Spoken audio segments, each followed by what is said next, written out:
Welcome po sa Tito Manny TV. Hindi nyo ba napansin? Napakabilis po ng araw. Parang kahapon lang January 1. Ngayon, January 31 na.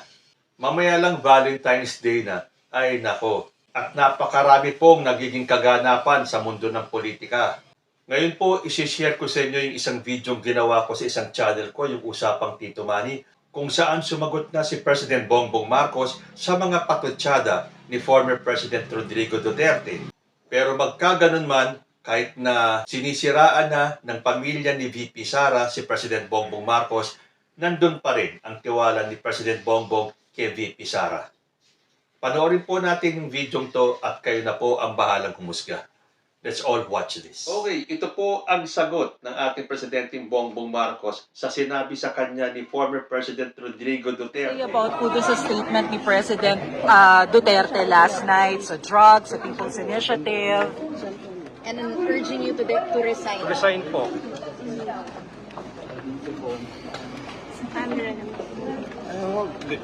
I think it's the fentanyl.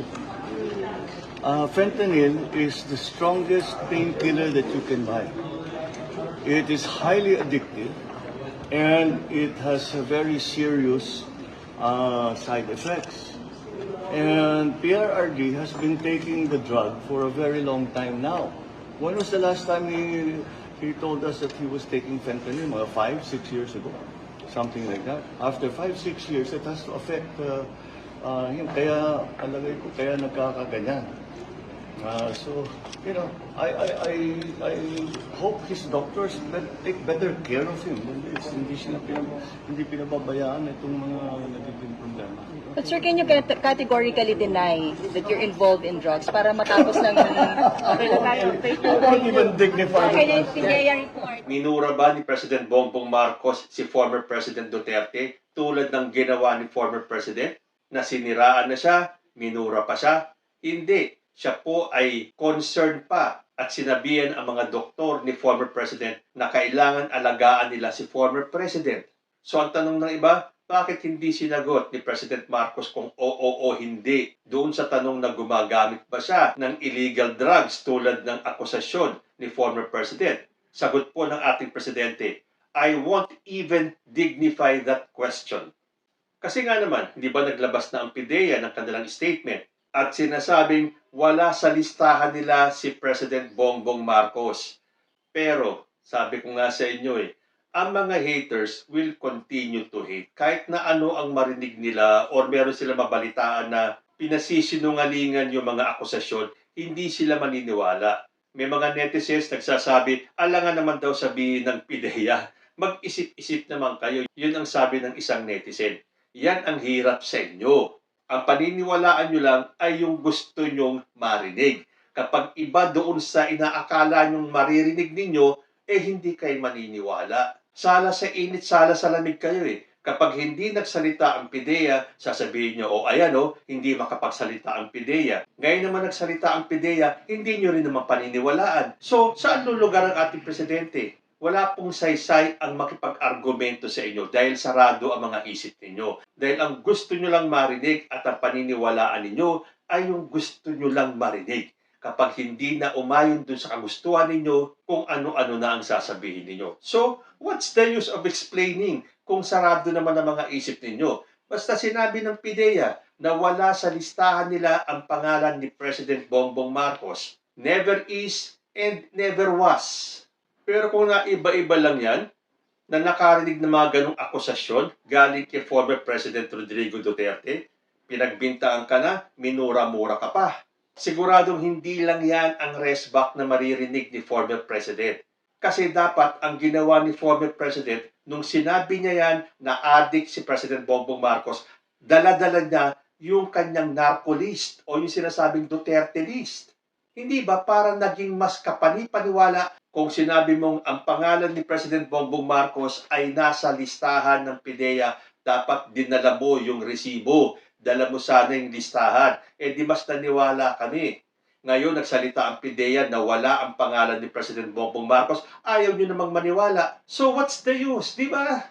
Pero dito sa sagot ng ating Presidente, makikita nyo pa rin ang kanyang paggalang. Sabi nga sa Biblia, an eye for an eye Pero hindi. kalmado pa rin ang ating presidente kahit na napakabigat na ng akusasyon ni former President. Paglilinaw pa ng PIDEA, sabi nila, mayors walang access sa drug list. Binigyan linaw ng Philippines Drug Enforcement Agency o yung PIDEA na walang access ang mga local chief executives sa National Drug Watch List. So saan kinuha ni Digong yung kanyang narco list? Sabi ni PIDEA spokesperson Derek Carrion, limitado lamang ang access ng mga alkalde sa listahan ng drug personalities ng kanilang ahensya. Kaya malabo umanong masilip ang mga nasa listahan ng sinuman kung walang otorisasyon mula sa kanilang ahensya. Ito naman mga anti-Marcos, ayaw pa rin maniwala. Sino daw ba ang nakaupo ngayon? Napakadali daw sa nakaupong presidente na i-hocus-pocus ang mga dokumentong yan. E di hintayin ninyo kapag hindi na si President Bongbong ang nakaupo. Brasuhin nyo ang PIDEA. Humingi kayo ng kopya ng narco list. Doon natin makikita kung kasama nga ang pangalan ni President Bongbong Marcos. Pero sa ngayon, ito po ang sinasabi at ang pahayag ng PIDEA. So tanggapin nyo man o hindi, bahala na kayo sa buhay nyo. Kasi kayo, wala naman kayong kasiyahan. Hindi kayo makukontento dahil hindi yon ang gusto nyong marinig. Ang gusto nyong marinig ay, oo, nasa narco list ng PIDEA ang pangalan ni President Bongbong Marcos. Yun kasi ang gusto nyong marinig. Hindi yun ang lumabas. So, lalo kayong naging bitter. Hindi nyo matanggap. Naglabas na rin ng pahayag ang PNP. Sabi ng PNP, we haven't seen any documents na nakalagay ang pangalan ng presidente. Ayon po sa Radyo Pilipinas, PNP, inabswelto ang Pangulo sa pagkakasangkot sa illegal na droga. Kaya nga sabi dito sa post na to, debunked na naman si Dutz. Bakit kasi kailangan pa magsinungaling ni Dutz? Ano bang makukuha niya sa mga ginagawa niyang to? Bakit di na lang niya hintayin si VP Sara sa 2028? Yun nga po kasi hindi sila makapaghintay na iyo po si VP Sara bilang presidente. Pero tandaan po natin, kung si VP Sara mismo ay hindi tumakbo bilang presidente, bakit nila ipipilit? Kung yung mismong tao, si Sara Duterte, ay hindi nagpilit tumakbo bilang presidente noong 2022, bakit ngayon ipipilit ninyo? Hindi nung matapos ang termino ni President Marcos dahil wala naman siyang balak na i-extend ang kanyang termino. Mahaba-haba pa po ang tatakbuhin niya. Mahigit 4 na taon po, bakit ba atat na atat kayo na iyo po si VP Sara? Kung yung tao nga mismo hindi naman sang-ayon sa mga balak ninyo, sana noong pa tumakbo na si VP Sara. Hindi nga, di ba? Umuwi pa nga siya ng Davao at nag-file ng COC sa pagka-mayor. Na iba lang ng plano nung nagkaroon sila ng pag-uusap nila Senator Amy, Vice President na si Sara Duterte. Pero I'm sure, itong sinabi ng PNP, hindi na naman po pakikinggan at paniniwalaan ng mga antay. Antay nga Para sa kanila, tamad ang ating presidente. Tulad nung sinabi ni Baste Duterte sa kanyang speech. Tamad daw ang ating presidente. At kung wala siyang pagmamahal sa bayan, mag-resign na lang daw. Teka muna, magkumparahan niya kayo ng mga achievements at makita natin kung sino ang tamad at kung sino ang may nagawa para sa bayan. Well, of course, again, para sa inyong mga antay, wala pa rin ginagawa ang ating presidente. Tamad pa rin siya para sa inyo. But sad to say, hindi po yan ang tingin ng mga supporters ni President Bongbong Marcos. Nakikita po namin ang kanyang ginagawa, ang kanyang paghihirap para iangat ang Pilipinas. Pero sa mga tulad ninyong mga utak talangka, gusto nyong ibagsak ang gobyerno ni President Bongbong Marcos sa kung anumang kadahilanan.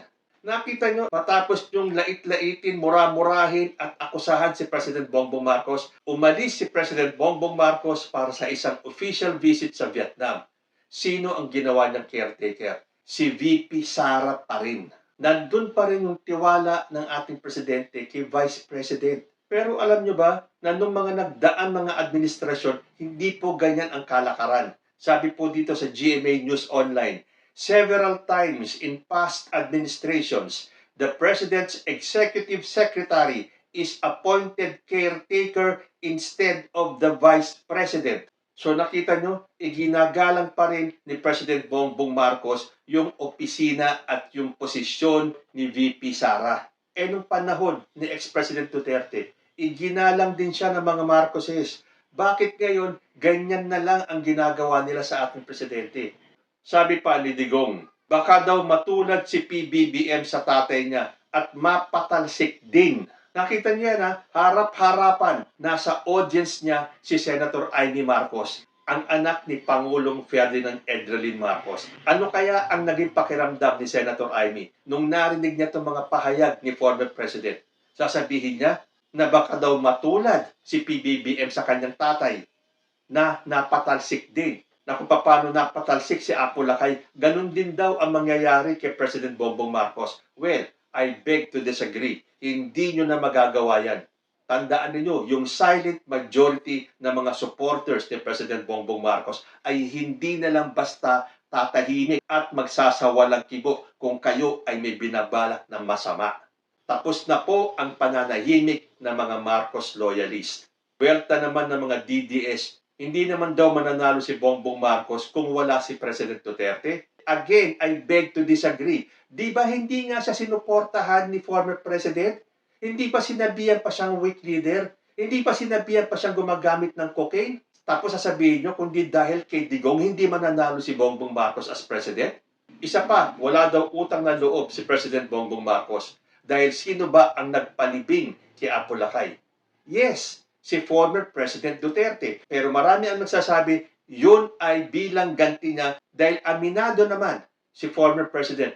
Sino ba ang nagpondo sa kanya nung siya ay tumakbo pagka-presidente?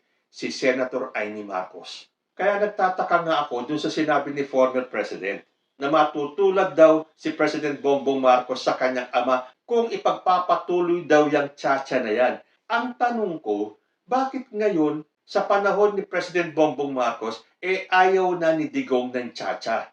Ang tanong ng karamihan dyan, bakit nga ayaw ni Digong ngayon ng tsa-tsa samantalang nung panahon niya ay pinush niya yung tsa-tsa na yan? Sabi ko, totoo ba yun? So, naghanap ako ng ebidensya. At nabasa ko to sa Philstar dated January 9, 2021. Sabi po dito, the charter change train is chugging once again with allies of President Rodrigo Duterte in Congress making moves to restart discussions on changing the fundamental law of the land. It is no secret that Duterte wants to change the Constitution for the longest time, even including charter change, colloquially known as Chacha, in his platform when he ran for president in 2016. So nakita nyo, ginamit pa pala ni Rodrigo Duterte sa kanyang platform ang pagpapalit ng konstitusyon nung tumakbo siya noong 2016. Bakit ngayon, sa panahon ni President Marcos, biglang ayaw na nila? At sasabihin na kapag tinuloy ni President Bongbong Marcos ang charter change, matutulad siya sa kanyang ama. Hindi ba nandun yung mga salu-salungat na sinasabi ni ex-President Duterte ngayon? Nung nakaraan lang, sinabi niyang walang polvoron video dahil kung meron yan, matagal nang lumabas yan. Ngayon naman, sasabihin niya, nasa narcolist ng PDEA ang pangalan ni President Bongbong Marcos dahil may listahan siya. Nasaan yung listahan? Dapat yung sinabi niya yan dun sa prayer rally nila na mas marami yung siraan at pagmumura kesa dun sa mga panalangin, ipinakita niya na dapat yung narcolist na yon. Tapos kamukat-mukat mo na kahit na pala nung panahon ni former President, he was pushing for Chacha. So, porque hindi na ikaw ang nakaupo, si President Bongbong Marcos na ayaw nyo na. Tungkol naman sa pagiging drug addict daw ni President Bongbong Marcos, nagmamanifest ba sa itsura ni President Bongbong ang pagiging addict? At alam nyo ba na mahirap po sa isang taong iisa lang ang kidney na maging drug addict dahil kung tutuloy niya ang pagiging drug addict niya with only one functioning kidney, baka hindi na siya nagtagal. Sabi po ng isang Reggie Batugo, Thailand, common sense. If PBBM had been using drugs since his youth, it is unlikely that he would be in his current state of good health. In fact, he would likely be incapacitated and confined to a hospital or rehabilitation facility because the typical outcome for drug abusers is physical and mental deterioration, which could ultimately lead to a shorter lifespan or an early demise. FYI, PBBM has only one functioning kidney. To show his devotion to his father, PBBM donated one of his kidneys to FEM. The act of selflessness and love is truly admirable. It is obvious which person is struggling with addiction, and it is not PBBM. Sino kaya itong pinatutungkulan ni Reggie? Ngayon, sinasabi pa na hindi daw pinag-aralan mabuti yung Chacha at ura-urada gusto nilang palitan ito. Pero ayon din po dito sa isang nabasa kong balita nung huling taon ni President Duterte. And I read, now in his last year in office, President Duterte seems determined to push for charter change with the intention of opening the economy to foreign investments and preventing certain organizations from getting into the House of Representatives through the party list system. Because of Duterte's and his allies' haphazard approach to this critical issue, whatever constitutional amendments they introduce could be disastrous for the country. So, nung time ni Duterte, tinawag na haphazard. Tapos ngayon, sa panahon ni President Bongbong Marcos, sasabihin yung minadali. So, maraming mga dahilan kung bakit daw ganito ang mga pananalita ni former President Duterte. May nagsabi ng dahil sa SMNI issue, may nagsabi ng dahil sa ICC issue, may nagsabi pa ng tungkol sa confidential fund ni VP Sara, meron pang nagsasabi tungkol dun sa 51 billion ni Pulong Duterte. Pero alam nyo ba, nakakalungkot po talaga eh. Ito yung pinakahihintay ng mga gustong mabuwag ang UNITEAM, na magbangayan, na mag-away-away ang kampo ni President Marcos at ang kampo ni VP Sara. Pero tandaan po natin, wala pong sinasabi si President Bongbong Marcos na gusto niyang ma-extend ang kanyang termino. Sa 2028 po, bababa siya. At sino ang mas maaapektuhan pagdating ng eleksyon sa 2028? Isa na naman pong reaksyon galing sa isang netizen, sabi po ni Robert Laureta Rioga, ito ang siguradong mangyayari sa susunod na eleksyon. Hindi si VP Sara ang makikinabang sa ginagawa ng tatay at kapatid at pati mga supporter nila, kundi mga pink na nanonood lang at naghihintay na umatake. Pagpatuloy lang nila yan at sila din masisira dahil 6 na taon lang si PBBM at si Sara ang may balak sumunod. Pero baka malabong mangyari kundi niya makukuha ang suporta ng loyalist. Totoo po yan sa ginagawa ni former President Duterte at ng mga anak niya. Sa tingin ninyo, susuporta pa rin ang mga Marcos loyalist kay VP Sara? Isa na po ako sa malulungkot doon. Dahil kahit na anong sabihin pa nila, I voted for UNITEAM. Paulit-ulit ko pong sinasabi yan. Ang binoto ko, UNITEAM. President Bongbong Marcos, Vice President Sara Duterte. And it breaks my heart na makita itong nangyayaring ito. Well, kanya-kanya pong opinion yan eh. Yung iba gusto si Martin Romualdez, yung iba gusto si Leni Robredo, yung iba tulad ko gusto si Sara Duterte. But sa mga nangyayaring ito, sino po ang maapektuhan at sino ang makikinabang? Ang apektado po dyan, si VP Sara. Dahil alam nga naman, suportahan pa rin siya ng mga loyalista ni President Bongbong Marcos kung ganito rin lang ang magiging trato ng pamilya ni VP Sara kay President Bongbong Marcos. Ay oo nga pala, naglabas si VP Sara ng statement tungkol sa sinabi ng kanyang kapatid na si Baste Duterte na pinagre-resign ang ating Pangulo.